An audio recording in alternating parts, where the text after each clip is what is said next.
जय हिंद दोस्तों, आपका मेरे YouTube चैनल पर स्वागत है।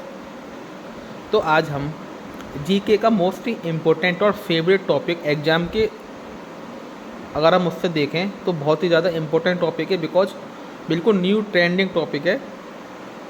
न्यू पार्लियामेंट, नया संसद भवन। ठीक है, तो इससे रिलेटेड जितने भी क्वेश्चन आपके एग्ज़ाम में पूछे जा सकते हैं, हम उसको डिस्कस करेंगे। ठीक है, इस संसद भवन पर राजनीति काफ़ी चल रही है। राजनीति चलने का कारण विपक्ष मोदी सरकार को घेर रहा है कि इस नए संसद भवन पे इतना पैसा खर्च करने की ज़रूरत क्या थी। तो राजनीति चलती रहती है, हर चीज़ पे राजनीति हो गई है भारत में आजकल, पर ज़रूरत है क्योंकि जगह पर्याप्त नहीं थी पुराने संसद भवन में, और काफ़ी पुराना हो चुका था, 100 साल हो गए तो उसे बने हुए। तो नई चीज़ आती है तो नया विकास होता है। अगर आप और देशों से कंपेरिजन कर लें, जो हमारे विकसित देश हैं, वहाँ का पार्लियामेंट देख लें और यहाँ का पार्लियामेंट देख लें तो कितना अंतर था। तो मोदी जी सरकार का ये अच्छा कदम है, उन्होंने नया पार्लियामेंट बनाया। तो अच्छी चीज़ों को स्वागत करना चाहिए, वेलकम करना चाहिए, ना कि उस पर राजनीति करनी चाहिए। ना भारत का अगर कुछ अच्छा हो रहा है तो भारत के लिए, सबके लिए गर्व की बात है। दूसरे देशों में ऐसा नहीं होता है, वहाँ पे विपक्ष की पार्टियाँ भी अपने देश के लिए सोचती हैं, मगर यहाँ पे क्या है, दूसरी पार्टियाँ, विपक्ष की पार्टियाँ, जो राजनीति सत्ता में पार्टी है, उसको घेरने में लगी रहती है। वो यह नहीं देखती है कि इस कदम से देश का कितना फ़ायदा हो रहा है और देश की कितनी, दूसरे देशों में कितनी उसकी वाई होती है। ये चीज़ देखनी चाहिए हम लोगों को, ना कि उसे घेरना चाहिए। आप विपक्ष में, विपक्ष का काम भी यही होता है कि देश की उन्नति में विकास देना, साथ देना, और अच्छे कदम पे दूसरों को साथ देना। तो हम शुरू करते हैं, ये बातें तो चलती रहती हैं। तो शुरू करते हैं। हमारा पहला क्वेश्चन है हमारा, भारत के नए संसद भवन का उद्घाटन कब किया गया था।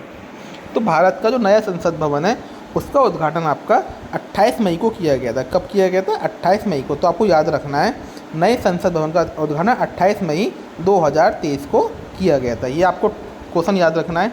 नेक्स्ट क्वेश्चन की बात करें हम, भारत के नए संसद भवन का उद्घाटन 28 मई को किसके द्वारा किया गया था।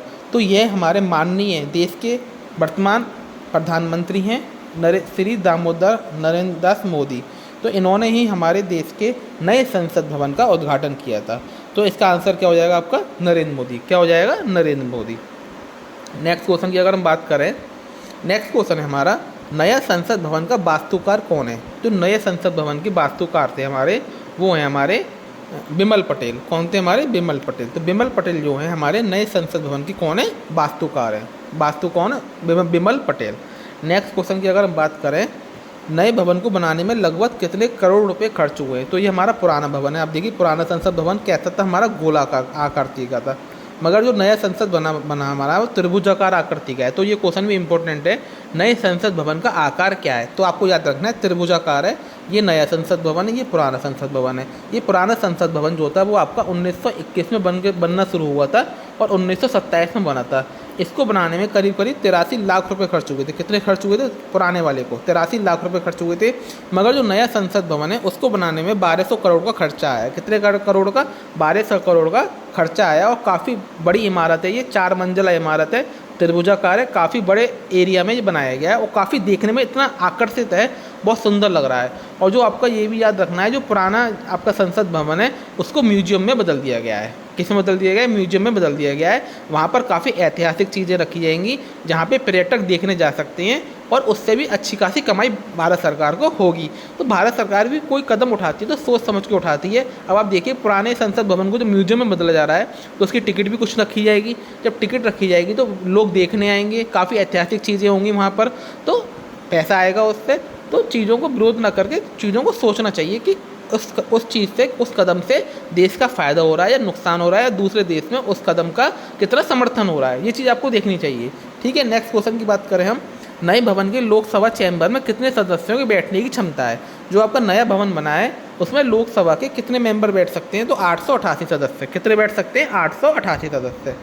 नेक्स्ट क्वेश्चन की अगर बात करें, इससे इंपॉर्टेंट टॉपिक नोट याद कर लेते हैं हम। देखो नए भवन की लोकसभा चैम्बर में 888 सदस्य और राज्यसभा में 384 सदस्य बैठ सकते हैं। दोनों चैम्बर अलग अलग बनाए गए हैं, लोकसभा के और राज्यसभा के। लोकसभा में 888 हैं, लोकसभा में कितने हैं 888 बैठ सकते हैं और राज्यसभा में 384। काफ़ी बड़ा इमारत है, काफ़ी लोग बैठ सकते हैं। वहाँ पे बहुत ज़्यादा दिक्कत होती थी पुराने वाले में और लोग आ भी नहीं पाते थे पूरी तरीके से। तो अब नया बना है, बैठने में भी अच्छा लगेगा, मीटिंग करने में भी अच्छी लगेगी चीज़ें। तो दोनों सदनों की संयुक्त बैठक जब होगी उसमें टोटल आप लोकसभा कक्ष में कुल 1280 सदस्यों की बैठने की व्यवस्था की गई है। क्लियर।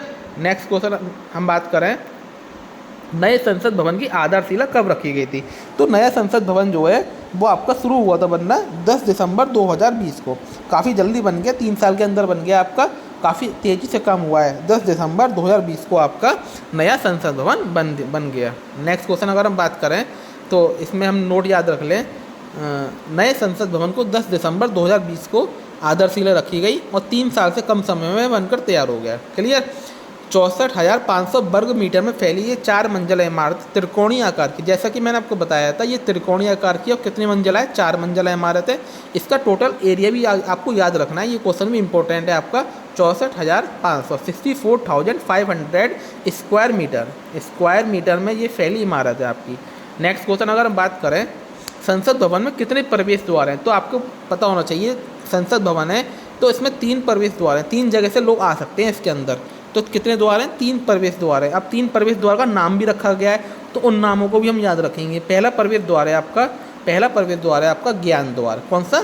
ज्ञान द्वार। दूसरा प्रवेश द्वार है आपका शक्ति द्वार। तीसरा प्रवेश द्वार है आपका क्रम द्वार। तो आपको याद रखना है ज्ञान, शक्ति और क्रम।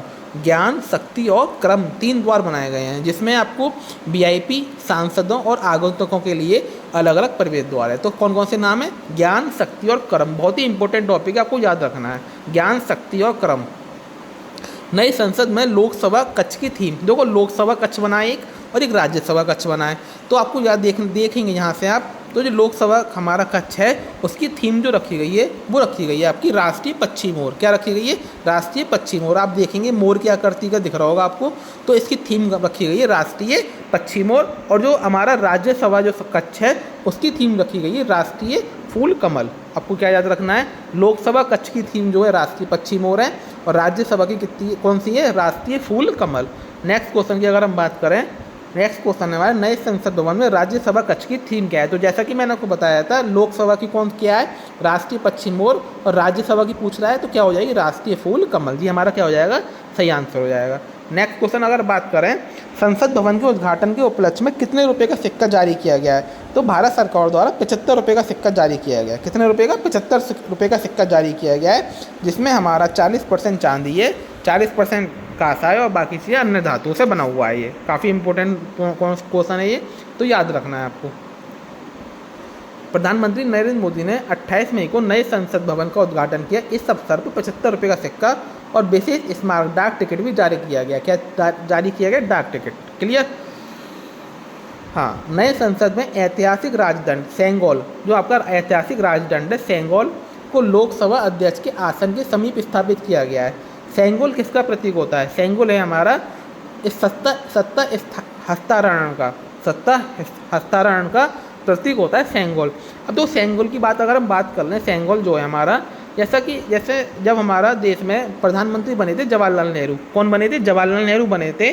तो वहाँ पे पहले एक प्रथा चलती थी राजा महाराजाओं के टाइम पे कि जैसे अगर आपकी कोई पार्टी बदलती है या हमारा सत्ता का हस्तांतरण होता है, मतलब दूसरा कोई आता है गद्दी पर, तो उसको सेंगुल दिया जाता है। क्या दिया जाता है? सेंगुल दिया जाता है।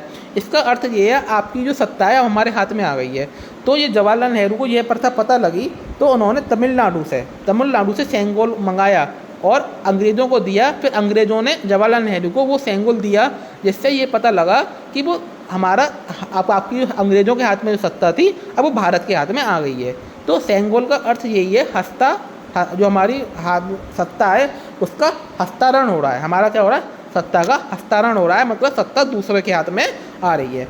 तो पहले ये संग्रहालय में रखा गया था प्रयागराज के, लंबे समय से वहीं रखा गया था। ये लंबे समय से प्रयागराज के एक संग्रहालय में रखा हुआ था, मगर अब नया संसद भवन बना है तो इसे लोकसभा की सीट के पास रख दिया गया है। कहाँ रख दिया गया है? लोकसभा की जो गद्दी है हमारी लोकसभा अध्यक्ष की, उसके आसन के समीप रखा गया है, जिससे पता लगे कि हमारी सत्ता, हमारा देश आज़ाद हो चुका है और हमारी सत्ता हमारे हाथ में ही है। तो काफ़ी अच्छा कदम है ये। तो सेंगोल को कहाँ रखा गया है? लोकसभा अध्यक्ष की सीट के समीप रखा गया है। और यह जवाहरलाल नेहरू ने तमिलनाडु से मंगाया था, फिर अंग्रेज़ों को दिया था, फिर अंग्रेज़ों ने जवाहरलाल नेहरू के हाथ में रखा था। पहले के राजा महाराजा इस तरह ही करते थे, जब एक राजा से दूसरा राजा आता था तो जो राजा निकल गया उसको वो राजा, जो नया राजा बना है, उसे सेंगोल देता था और उसे ये दर्शाता था कि आपकी सत्ता जो है, हमारी सत्ता अब आपके हाथ में आ चुकी है। क्लियर? अगला क्वेश्चन है हमारा, मौजूदा संसद भवन का निर्माण कब शुरू हुआ था? तो मौजूदा संसद भवन का निर्माण जो शुरू हुआ था वो आपका जो पुराना वाला गोलाकार का पूछा जा रहा है, ये 1921 में, जैसे मैंने आपको बताया था 1921 में शुरू हुआ था, ठीक है। और 1927 में बनकर तैयार हुआ था और टोटल 83 लाख रुपए खर्च हुए थे इसको बनने में, पुराने वाले को। जब नए वाले की बात आती है तो पुराने वाला भी इंपॉर्टेंट टॉपिक बन जाता है, तो पुराने वाले से भी आपका एग्जामिनर क्वेश्चन पूछ सकता है, इसलिए मैंने ये क्वेश्चन को लिया है, ठीक है। आप इसमें लिख भी रहा है, देखिए मौजूदा संसद भवन 1921 में शुरू हुआ था और 1927 में बनकर तैयार हुआ था और इसको 100 साल बन गए, ठीक है ना। अब देखिए 2026 के बाद परिसीमन की स्थिति में लोकसभा सीटों की संख्या बढ़ सकती है, क्योंकि सीटों की संख्या बढ़ाने पर लगी पाबंदी 2026 में क्या हो जाएगी? समाप्त हो जाएगी। जो हमारी परिसीमन में स्थित लोकसभा सीटों की संख्या क्या हो जाएगी? इंक्रीज हो जाएगी, ठीक है।